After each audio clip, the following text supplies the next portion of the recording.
कहता हूं कि अर्जुन के अतिरिक्त आपके किसी और पुत्र का वध नहीं करूंगा मैं। वचन देता हूं मैं। जाइए राजमाता, गंगा में त्यागे गए इस राधे के पास अब आपको देने के लिए कुछ और शेष नहीं।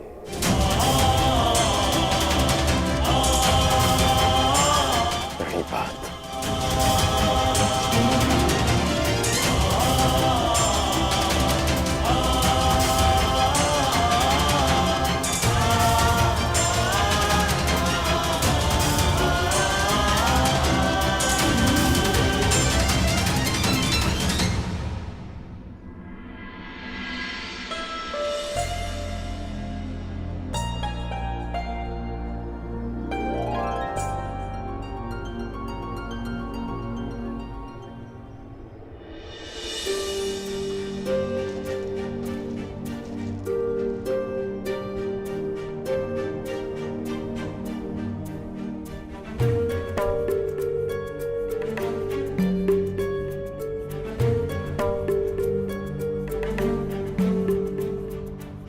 सत्य कल्पना से अधिक सुंदर भी हो सकता है और अधिक कष्टकारी भी।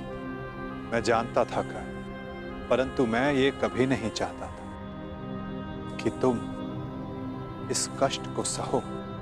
अगर आप ऐसा नहीं चाहते तो ऐसा नहीं होता केशव। एक बात मैं समझ चुका हूं कि इस सृष्टि में सब आप ही की इच्छा से होता है, आप ही के अनुसार होता है, ठीक वैसे ही जैसा आप चाहते हैं। पीड़ा केवल कष्ट नहीं देती मित्र, पीड़ा कभी कभी हमें उचित मार्ग चुनने में हमारी सहायता भी करती है। एक पीड़ा कभी कभी हमारे अन्य कष्टों का निवारण भी करती है। कर्ण, इस सत्य का भान होना तुम्हारे लिए उचित था, परंतु अब मैं तुमसे ये जानना चाहता हूं कि इस पीड़ा का तुम सकारात्मक प्रयोग कैसे करोगे। जिस सत्य ने मेरे जीवन को, मेरे विश्वास को नकारात्मकता से भर दिया, उसमें क्या सकारात्मकता केशव? उसमें क्या भलाई दिख रही है आपको? क्यों? क्या यह उचित नहीं कि अब तुम स्वयं को सूद समझने की पीड़ा से मुक्त हो गए हो? कि तुम्हें अब अपना वंश क्या, कि अब तुम पूरे मन से, पूरे अधिकार से किसी भी क्षत्रिय के समक्ष जाकर अपना अधिकार मांग सकते हो? क्या यह उचित नहीं कर कि अब तुम्हें ज्ञात हो गया है कि मैं क्यों तुम्हें पांडवों के पक्ष में आने के लिए सुझाव देता रहा?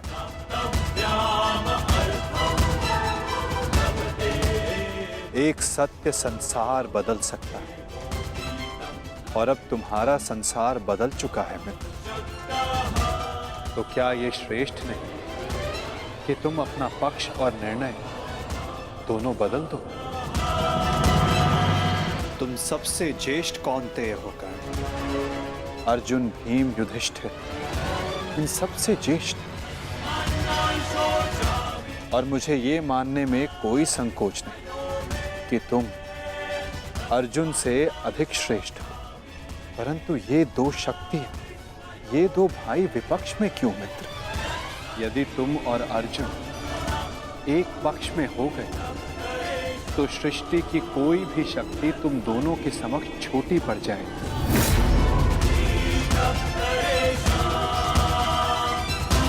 तुम्हें और अर्जुन को मेरी, वासुदेव तक की आवश्यकता नहीं पड़ेगी मित्र। युधिष्ठिर तुम्हारा अनुज होगा और बाकी शेष पांडव भी। तनिक सोचो, जो परिवर्तन तुम अंगराज बनकर ना ला सके, वो परिवर्तन तुम हस्तिनापुर के सम्राट बनकर ला पाओ। सूर्य पुत्र कौन्तेय सम्राट गण, जो संसार को एक प्रकाशमान युग की ओर ले जा सकता है।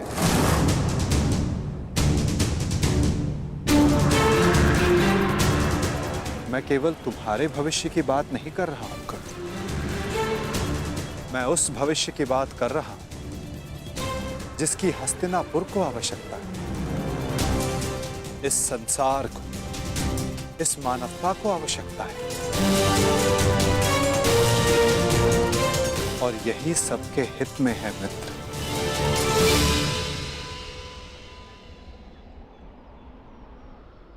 ठीक है, एक बार मैं आपकी बात मान भी लूं, हस्तिनापुर का सिंहासन जीत भी लूं, परंतु क्या मैं प्रजा के मन में सम्मान जीत पाऊंगा? नहीं। सूत पुत्र कहलाकर जितना अपमान सहा, सूर्य पुत्र बनकर उससे कहीं अधिक अपमान होगा मेरा। जिस हस्तिनापुर, जिस संसार की बात आप कर रहे हैं, वो मेरे विषय में सोचेंगे कि कितना अवसरवादी निकला मैं, कि राज्य का लालच पाते ही मैंने अपना पक्ष बदल डाला। मनुष्य का पक्ष, उसका विश्वास, उसका ईश्वर होता है। मेरे जन्म का सत्य बदल जाने से क्या मैं अपने ईश्वर को बदल डालूं?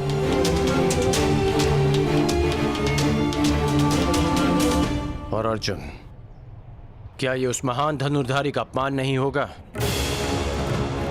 और युधिष्ठिर, जिसने 13 वर्ष वन में काटे, क्या ये उसके अधिकार का हनन नहीं होगा? और दुर्योधन का क्या? दुर्योधन की मित्रता ने वट वृक्ष बनकर मुझे संसार के ताप से बचाया, मुझे छाया दी, और जो वृक्ष छाया देता है उसे काटा नहीं जाता, उसकी रक्षा की जाती है।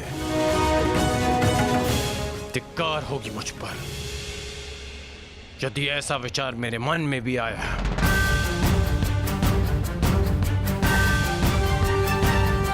मैंने आपसे पहले भी कहा है कि मैं जन्म में नहीं, कर्म में विश्वास रखता हूं। मैं कुल, वंश, जाति में नहीं, कौशल और पुरुषार्थ में विश्वास रखता हूं। जब मेरी जन्म माता ने मुझे त्यागा तो एक सूत ने मुझे पाल पोस के बड़ा किया। जब कुल और वंश ने मुझे फेंक दिया तब मेरे कौशल ने मुझे उभारा। जब मेरे संबंधियों ने मुझे पहचानने से अस्वीकार कर दिया तब दुर्योधन की मित्रता ने मुझे संभाला। सच कहूं तो आज मैं पहले से भी कहीं अधिक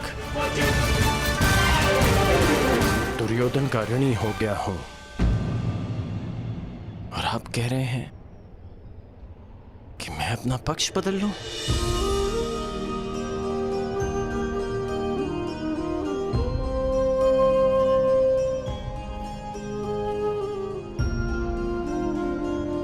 मैं अभिभूत हुआ तुम्हारे इन वचनों से कर्ण, परंतु मेरी इच्छा सदा यही है कि तुम मेरे साथ रहो और मैं तुम्हारे। परंतु निर्णय लेना तुम पर निर्भर करता है मित्र। तो बताओ कर्ण, तुम्हारा अंतिम निर्णय क्या है? तुम्हारे नए परिचय का, इस सत्य के भान का क्या निष्कर्ष है? एक ही निष्कर्ष है और एक ही निर्णय। या तो मेरे मित्र दुर्योधन के शीश पर राज मुकुट होगा, या इस कर्ण के धड़ पर शीश ही नहीं होगा।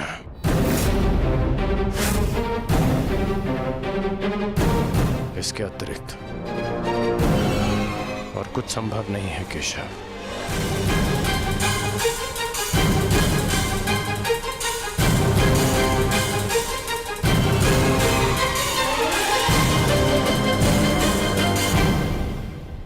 आपसे एक विनती है केशव कि मेरी जन्म कथा गुप्त रखिएगा। यदि युधिष्ठिर को इसका ज्ञान हुआ तो वो सिंहासन को ठुकरा देगा, और यदि उसने साम्राज्य मुझे सौंप दिया तो मैं उसे दुर्योधन को सौंप दूंगा, और यदि समाज को इसका भान हो गया तो वो माता कुंती को ठुकरा देंगे। इसलिए यह सत्य हमारे मध्य ही रहे, यही श्रेष्ठकर है। मैं चाहता हूं कि आप मेरी मृत्यु तक मुझे राधे कहकर पुकारें, कौनते ही नहीं।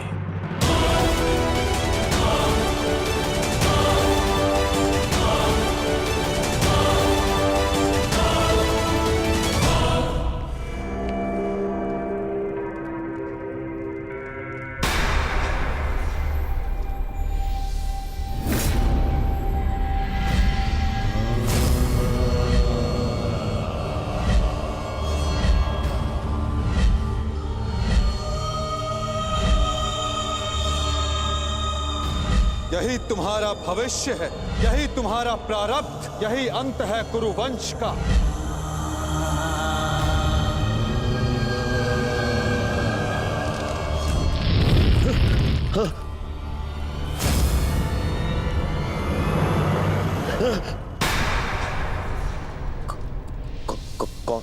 कौन है आप? है? ये क्या कह रहे हो दुर्योधन? मामा हूँ, मामा। नहीं ये कौन है आप मुझसे ये प्रश्न करने वाले?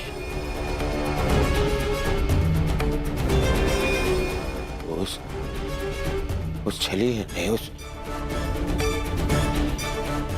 मायावी ने ये देखिए, ये माया आकर गया है मुझ पे, एक भ्रम जाल में फंसा गया है मुझे। दुर्योधन को भयभीत कर गया है वो, और आप भी वहीं थे। हाँ? आपने क्या किया? अब खड़े खड़े मेरा अपमान देखते रहे। देखो दुर्योधन, तुम भूल रहे हो, वो मैं ही था जिसने उस वासुदेव को बंदी बनाने की योजना बनाई थी। मैं ही था वो। वही तो। देखो, क्रोध करने का समय नहीं है ये, और तुम्हारा ये क्रोध मुझ पर बाद में करना, समझ गए? पहले इस बात से अवगत हो जाओ कि हस्तिनापुर में क्या घटित हो रहा है।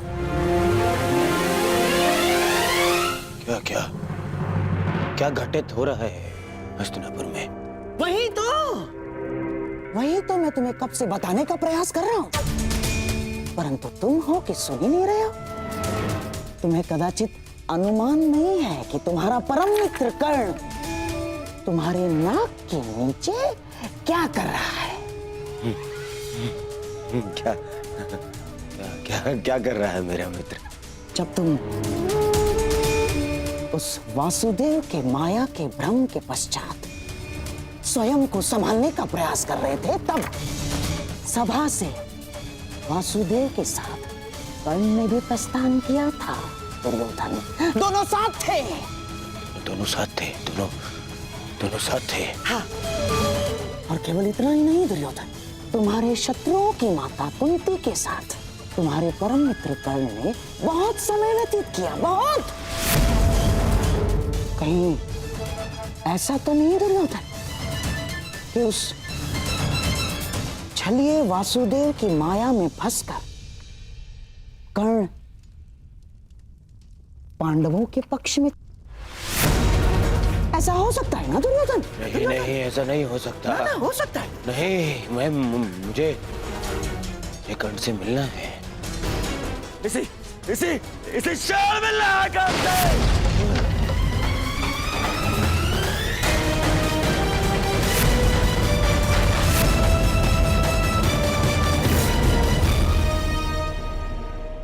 जीवन कितने खेल खेलती है ना हमारे साथ केशव।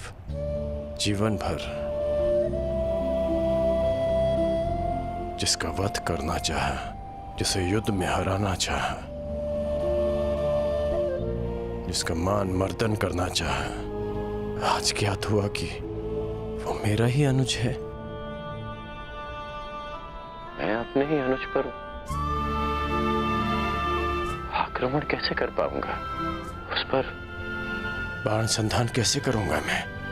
और यदि ऐसा नहीं करता तो वो उस मित्र के साथ विश्वासघात होगा जो मेरे विश्वास पर ये युद्ध लड़ रहा है।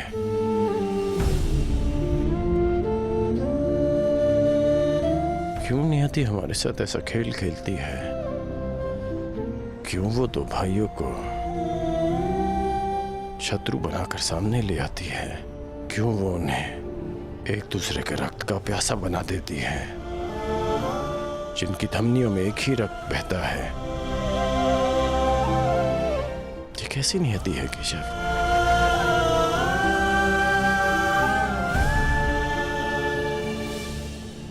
ये नियति नहीं मित्र, ये चुनौती है, ये एक परीक्षा है, या ये कहो स्वयं को सिद्ध करने का अवसर है।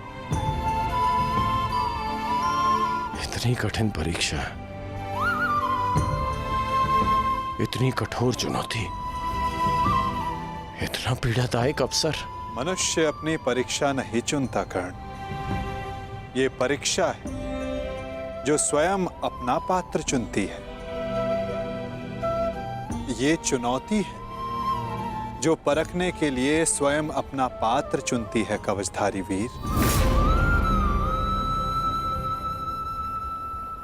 माटी के तट नदी की धीमी धारा के किनारे होते हैं और कठोर पाषाण को नदी के वेग से लड़ना होता है।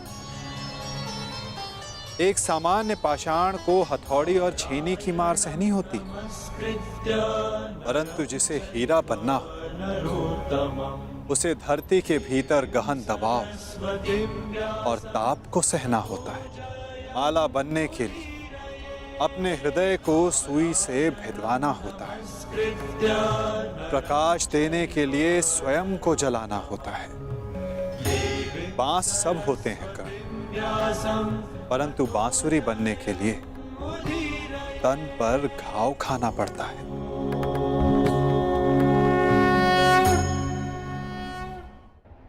जिनके उत्तरदायित्व बड़े हों उनके समक्ष सामान्य प्रश्न नहीं आते कर्ण। जिन्हें युद्ध की हुंकार भरनी होती है उन्हें लाक्षागृह की अग्नि से निकलना होता है। जिन्हें युद्ध का परिणाम देना होता है उन्हें अपना कवच भिदवाना होता है। मृत्युंजय बनने की चाह रखने वालों को प्रति क्षण मरना होता है। ये तुम्हारे समक्ष आई सबसे बड़ी दुविधा नहीं है कर्ण, सबसे बड़ी चुनौती है, सबसे बड़ा अवसर है। अब इसका चयन करना तुम पर निर्भर करता है कर्ण कि इसमें भाग लो या भाग जाओ। तो ये सब पहले आपने क्यों नहीं बताया केशव? यदि तब बता देता तो आज तुम्हारे समक्ष मृत्युंजय बनने का अवसर नहीं आता। एक मित्र के रूप में आपने मुझे बताया कि मुझे क्या चुनना चाहिए, परंतु आज मैंने सभा में उस कृष्ण को देखा जो भूत भविष्य वर्तमान सब है, जिनसे परे कुछ नहीं, जिन्हें सब कुछ ज्ञात है। तो आपको ये भी अवश्य ज्ञात होगा केशव कि आपका ये मित्र कठिनाइयों से कभी नहीं भागता, सदैव उनका सामना करता है। अब कदाचित हमारी भेंट युद्ध भूमि में होगी।